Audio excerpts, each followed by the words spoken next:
ഒന്നല്ല രണ്ടല്ല 3 പ്രാവശ്യമാണ് നമ്മൾ ഊട്ടി ഫുഡ് ട്രിപ്പിൽ ഡ്രോൺ പണി കിട്ടിയിട്ട് ഞാൻ ടെൻഷൻ അടിച്ച് ഇല്ലാണ്ടായത്. അത് ആദ്യത്തെ പ്രാവശ്യം പണി കിട്ടുന്ന വീഡിയോ ഒക്കെ ഞാൻ ഡേ 1 വീഡിയോയിൽ ഡീറ്റെയിൽ ആയിട്ട് കാണിച്ചിട്ടുണ്ട്. ഇന്നും നമുക്ക് 2 പ്രാവശ്യമാണ് ഡ്രോണിന് പണി കിട്ടിയിട്ടുണ്ടായിരുന്നത്. അത് മാത്രമല്ല ഊട്ടിയിലെ പ്രധാന സ്പോട്ടിലൊന്നായ കൂണൂർ നമ്മൾ കുറച്ചധികം ഫുഡ് എക്സ്പ്ലോർ ചെയ്തിട്ടുണ്ട്. So welcome to Ooty food series episode 2. നമ്മൾ ഇന്നലത്തെ വീഡിയോയിൽ ഞാൻ ഡീറ്റെയിൽ ആയിട്ട് പറഞ്ഞിട്ടുണ്ട്. നമ്മൾ നിൽക്കുന്ന പ്രോപ്പർട്ടിയുടെ രാവിലത്തെ വ്യൂ കാണാൻ കിഡിലനാണെന്ന്. എന്ത് രസമല്ലേ ഇതെല്ലാം കാണാനായിട്ട്. എല്ലാ റൂമിൽ നിന്നും ഈ ഒരു വ്യൂ തന്നെയാണ്. ഊട്ടിയിൽ ഫ്രണ്ട്സിനായിട്ടോ ഫാമിലിനായിട്ടോ ഒക്കെ വന്നു കഴിഞ്ഞാൽ രസമായിട്ട് നിൽക്കാൻ പറ്റുന്ന പ്രോപ്പർട്ടിയാണിത്. ഈ ഒരു പ്രോപ്പർട്ടി ബുക്ക് ചെയ്യാനായിട്ട് നമ്മളെ ബാസിം കട പ്ലാൻ ബി ത്രൂ ബുക്ക് ചെയ്താൽ മതി. ബെസ്റ്റ് പ്രൈസിൽ അവർ നിങ്ങൾക്ക് സെറ്റ് ചെയ്ത് തരുന്നതാണ്. उधर से कट्टा एक कट्टा फर्स्ट एक मिट्टी डालेगा ओके बाद में बे मटेरियल डालेगा ओके थोड़ा लेवल करेगा ओके थोड़ा हाइट डालेगा ओके. നമ്മുടെ നാട്ടിൽ ഒരുപാട് പേർക്ക് ഹിന്ദി അറിയണമെന്നില്ല. ഇപ്പൊ ഇവന്റെ പോലെ എല്ലാവർക്കും ഹിന്ദി അറിയണമെന്നില്ലല്ലോ ഫാദിയെ. അപ്പോ താങ്കളുടെ ഒരു ക്ലാസ് എടുത്തു കൊടുക്കാൻ എന്തെങ്കിലും വഴിയുണ്ടോ? കഷ്ടപ്പെട്ട് പഠിക്കുക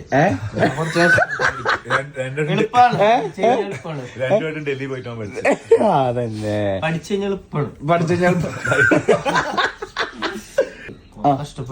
കൊറേ കഷ്ടപ്പെട്ട് ഇറങ്ങി പഠിക്കാൻ. ഇതിനായിട്ട് തന്നെ ഇറങ്ങിയല്ലേ. ഇപ്പൊ ഞാൻ ഭയങ്കര ഹാപ്പിയാ. ഹാപ്പിയല്ലേ? അവിടെ തിരിച്ചു പോകുമ്പോ അറിയാം പണി എന്തായിന്ന്.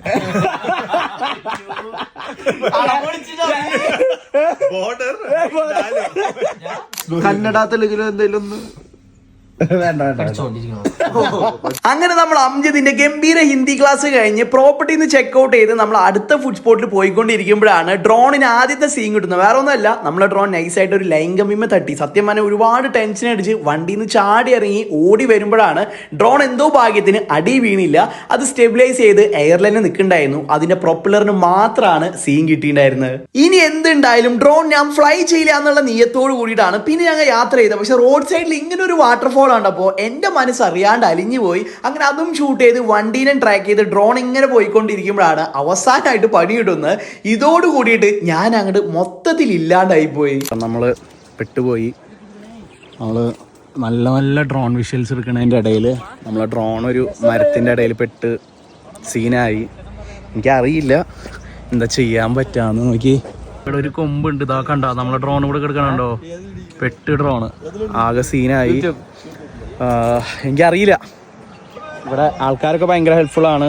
ഈ ചേട്ടൻ വന്ന് ഇലക്ട്രിസിറ്റി ഓഫീസിൽ പോയി, പക്ഷെ അവിടെ ആൾക്കാരില്ല. ഇപ്പോൾ വേറൊരു ചേട്ടനെ വിളിച്ചിട്ടുണ്ട്, അവിടെ കുറച്ച് പേര് നിൽക്കുന്നുണ്ട്. അള്ളാഹ്ക്കറിയാം ഇത് കിട്ടുമോ കിട്ടൂലേന്ന്. നമുക്ക് നോക്കാം. ഇത് ആദ്യം കണ്ടപ്പോൾ ഞാൻ തന്നെ ആലോചിച്ച് പോയി, പടച്ച തമ്പുരാൻ ഇതിന്റെ മുകളിൽ നിന്ന് ഇനി എങ്ങനെ എടുക്കാൻ. ഇപ്പോൾ ഒരു കല്ലെടുത്ത് എറിഞ്ഞാൽ പോലും നമ്മളൊരു 1.5 ലക്ഷം കൊടുത്ത് മേടിച്ച മുതൽ ഇനി കല്ലോട്ട് എറിഞ്ഞിനൊന്നും പറ്റണ്ടെന്ന് വിചാരിച്ച് ഞങ്ങൾ അതും ചെയ്തില്ല.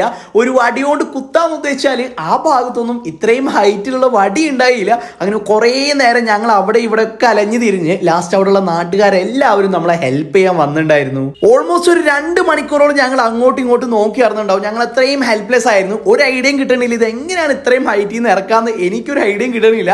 ലാസ്റ്റ് ഓവേസ് ഒറ്റ മൈൻഡിൽ പറഞ്ഞു ഡ്രോൺ എടുക്കാനുള്ള ആഗ്രഹം കൊണ്ടാണ് അവൻ മരം കയറി എടുക്കാന്നൊക്കെ പറഞ്ഞു. പക്ഷെ ഞാൻ സമ്മതിച്ചില്ല, കാരണം എനിക്ക് മാത്രമേ അറിയുള്ളൂ അവനക്ക് മരം കയറാനൊന്നും അറിയില്ല എന്ന്. സോ നമ്മൾ അത്രയും റിസ്കിലേക്കൊന്നും പോയില്ല.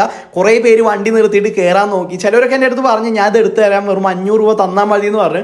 നമുക്കെല്ലാം അറിയുള്ളൂ മുകളിലത്തെ സംഭവം എത്രത്തോളം വാല്യൂബിൾ ആണെന്ന്. 500 അല്ല 5000 കൊടുക്കാൻ ഞാൻ റെഡിയാണ്. പക്ഷെ കുറേ പേര് ട്രൈ ചെയ്തിട്ടും ഇത് നടക്കുന്നുണ്ടായില്ല. അങ്ങനെ അവസാനം ആ ഭാഗത്തുള്ള ഒരു ചേട്ടൻ റിസ്ക് എടുത്ത് മരത്തിന്റെ മുകളിലേക്ക് കയറിയിട്ട് ആ കൊമ്പൊന്ന് കുലുക്കിയതിന് ശേഷമാണ് ഡ്രോൺ നമുക്ക് താഴെ കിട്ടിയത് തന്നെ.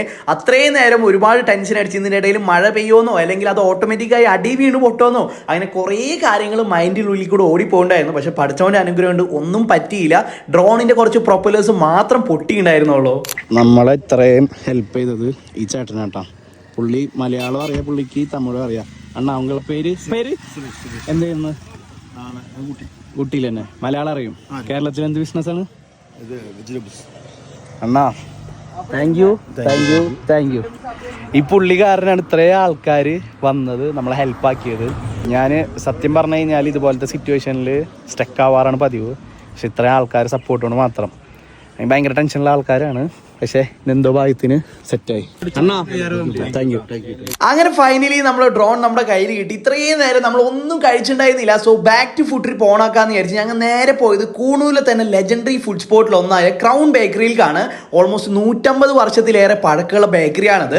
സാക്ഷാൽ ഗാന്ധിജി വരെ ഈ ഒരു ബേക്കറി വിസിറ്റ് ചെയ്തിട്ടുണ്ട്. അപ്പോൾ തന്നെ മനസ്സിലാക്കാമല്ലോ ഇത് എത്രത്തോളം സംഭവമാണെന്ന്. ഇവിടുത്തെ പ്രധാന താരം എന്ന് പറയുന്നത് ഈ കാണുന്ന ഹണി കേക്ക് ആണ്. ഇത് കാണാനൊക്കെ ഭയങ്കര സിമ്പിൾ ആണെങ്കിലും കഴിച്ചു തുടങ്ങുമ്പോഴേ നമുക്ക് മനസ്സിലാവുള്ളൂ. കിഡിലനാണ്. ഒരുപാട് ഫിലിം ഷൂട്ടൊക്കെ നടന്നിട്ടുള്ള ബേക്കറിയാണ്. കൂണൂരൊക്കെ വരെയാണെങ്കിൽ മസ്റ്റ് ആയിട്ട് വിസിറ്റ് ചെയ്യേണ്ട ബേക്കറിയിൽ ഒന്നാണിത്. സംഭവം നമ്മള് എന്താ പറയാ കണക്ട് ആയത് ഒരു ഡ്രോൺ പോയ കേസിലായിരുന്നു. പക്ഷെ പുള്ളിക്കാരൻ നമുക്ക് ഓരോരോ സ്പോട്ട് പറഞ്ഞു തരാണ്. കിഡിലൻ. ഞങ്ങളിവിടുന്ന് ഫുഡ് കഴിക്കുമ്പോൾ അവിടുത്തെ ബില്ല് വരെ കൊടുത്ത് താങ്ക് യു. നമ്മുടെ നെക്സ്റ്റ് സ്പോട്ട് ഹോട്ടൽ രാമചന്ദ്രയാണ്. ഇവിടുത്തെ പ്രധാന താരം ഈ കാണുന്ന വില്ലിംഗ്ടൺ പൊറോട്ടയാണ്. തവയിൽ പൊറോട്ട ഇട്ട് മട്ടൻ കീമ സ്പ്രെഡ് ചെയ്ത് പൊള്ളിച്ചെടുത്തിട്ടാണ് അവർ നമുക്ക് സെർവ് ചെയ്യുന്നത്. വില്ലിംഗ്ടൺ പൊറോട്ട മാത്രമല്ല, അവിടുത്തെ മട്ടൻ ബിരിയാണിയും ഗാർലിക് ചിക്കനും എല്ലാം നമ്മൾ ഓർഡർ ചെയ്തിട്ടുണ്ടായിരുന്നു. എല്ലാം ഒന്നിനൊന്നിനും മെച്ചമായിട്ടാണ് ഞങ്ങൾക്ക് തോന്നിയത്. ഫുഡ് മാത്രമല്ല, അവിടുത്തെ സർവീസ് ആയാലും വൃത്തിയായാലും എല്ലാം എടുത്തെടുത്ത് പറയേണ്ടത് തന്നെയാണ്. അതുമാത്രമല്ല, മെയിൻ ഹൈലൈറ്റ് ആയിട്ട് എനിക്ക് തോന്നിയത് കുട്ടികൾക്ക് കളിക്കാനായിട്ട് ഒരു സെപ്പറേറ്റ് പ്ലേ ഏരിയ തന്നെ ഇവർ സെറ്റ് ചെയ്തിട്ടുണ്ട്. 1957 തുടങ്ങിയിട്ടുള്ള റെസ്റ്റോറൻ്റ് ആണ്. അപ്പോൾ ഇതിന് എത്ര പഴക്കം ഉണ്ടാവും? 1957. ഓ, അപ്പൊ ഒരു 72 കൊല്ലൊക്കെ. ഇല്ല ഒരിക്കലും ഇല്ല 72 ആവാ. 57 72 എത്ര? 23 കൊല്ലായില്ലോ. 73 കൊല്ലായില്ലോ. 73 അങ്ങനെ. എന്താ എനിക്ക് വയ്യ കൂടുതൽ ചിന്തിക്കാനുള്ള സമയമില്ല എനിക്ക്. എൻ്റെ അറിവ് ശരിയാണെങ്കിൽ ഓൾമോസ്റ്റ് ഒരു 67 കൊല്ലം ഉണ്ടാവും. 68 വാടാ ചക്ക. നമ്മളുടെ ഡോക്ടർ ഫാദി ആണെങ്കിൽ അംജദിന്റെ സ്കൂൾ മേറ്റ് ആണ്, 6ാം ക്ലാസ് വരെയുള്ള. അപ്പൊ അംജദ് എങ്ങനെയാണെന്ന് നമ്മള് എക്സ്പോസ് ചെയ്യാൻ പോകണം നിങ്ങളുടെ അടുത്ത്. അംജദിന്റെ കുട്ടിക്കാലം എങ്ങനെയാണെന്ന്. ഓക്കെ ഫാദി, സത്യസന്ധമായിട്ട് പറയാം. അംജദ് നിങ്ങളുടെ ദുബായ് സ്കൂളിൽ, നിങ്ങളുടെ സ്കൂളിന്റെ പേരെന്താ? Indian school. ഓക്കെ, ആ സ്കൂളിൽ എങ്ങനെയായിരുന്നു അംജദ്? എന്റർടൈൻമെന്റ് ആയിരുന്നു. അവന് സ്കൂളിൽ എന്തൊക്കെയോ പ്രശ്നങ്ങളൊക്കെ ഉണ്ടാക്കിയിട്ടുള്ള ആളാണ്. എന്താ ഒരു പഠിക്കണ കുട്ടി? അല്ലല്ല അവിടുത്തെ സൂപ്പർവൈസർ മോണ്ട് ജെയ്സൺ.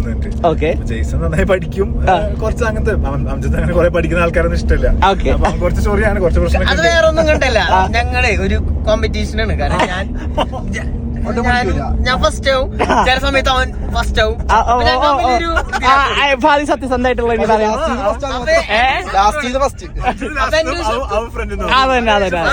ശത്രുവാണ്. കാരണം എന്നെ കോമ്പറ്റ് ചെയ്ത് നിൽക്കണം.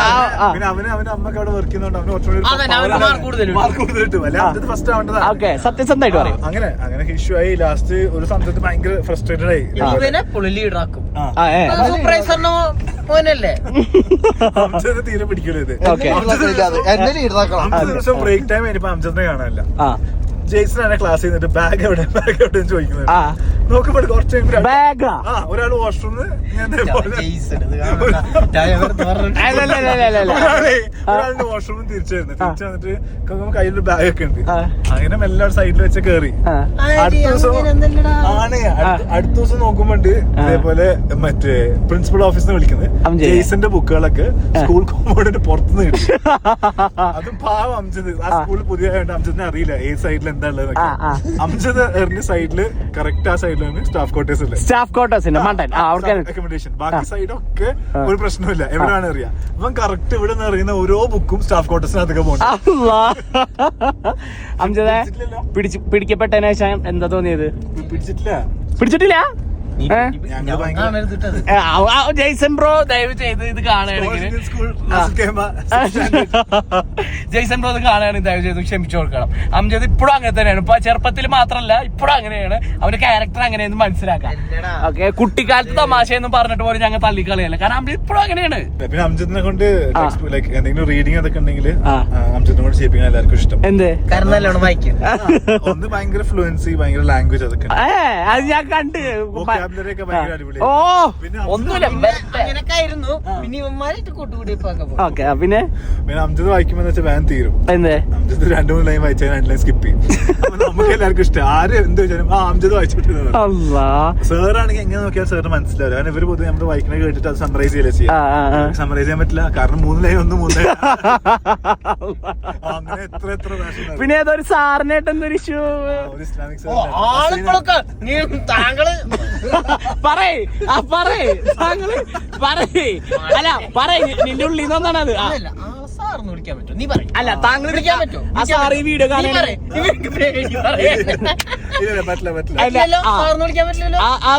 സാർ ഈ വീഡിയോ കാണാണെങ്കിൽ എന്താ ചെയ്യുന്ന പറയാളെ?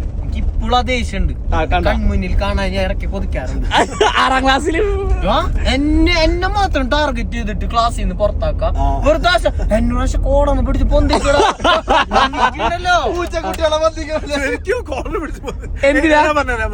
ഏതോ ഫ്രീ പീരിയഡ് സാറ് വന്ന് അപ്പൊ എല്ലാരും ഇതേപോലെ വിങ്കോട് ഗ്രൗണ്ട് പ്ലേ അപ്പൊ എന്നെ മാത്രം വിട്ടില്ല. എന്താ കാരണം? എല്ലാരും പോയി. അങ്ങനെ പോയപ്പോ അംജനെ മാത്രം കോളർ പിടിച്ചോണ്ട് എത്തി.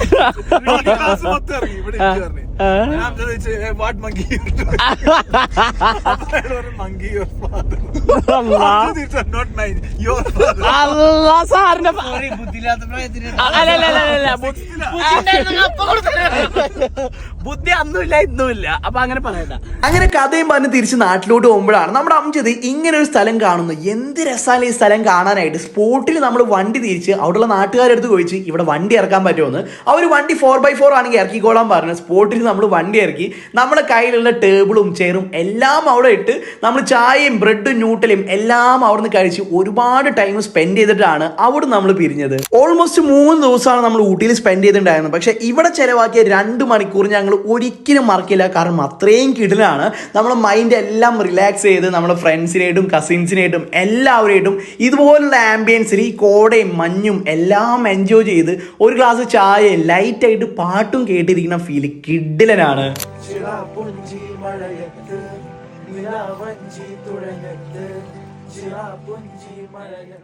സോ ഈ ഒരു മൊമെന്റ് ഞങ്ങൾ ഒരിക്കലും പ്രതീക്ഷിച്ചില്ല. അതുകൊണ്ട് തന്നെ ഒരിക്കലും മറക്കുകയില്ല.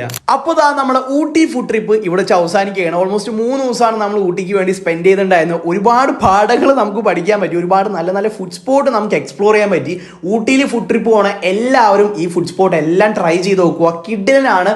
അതുപോലെ തന്നെ ഡ്രോണൊക്കെ കൊണ്ടുപോകുന്നവർ സേഫായിട്ട് ഉപയോഗിക്കുക. അല്ലെങ്കിൽ ഇതുപോലെ പണി കിട്ടാനും ചാൻസ് ഉണ്ട്. സോ വീഡിയോ അവസാനിക്കുകയാണ്. വീഡിയോ ഇഷ്ടപ്പെട്ടാൽ തീർച്ചയായും ലൈക്ക് ചെയ്യുക, ഷെയർ ചെയ്യുക, സപ്പോർട്ട് ചെയ്യുക. മറ്റൊരു വീഡിയോ ആയിട്ട് വരുന്നവരെ ബൈ.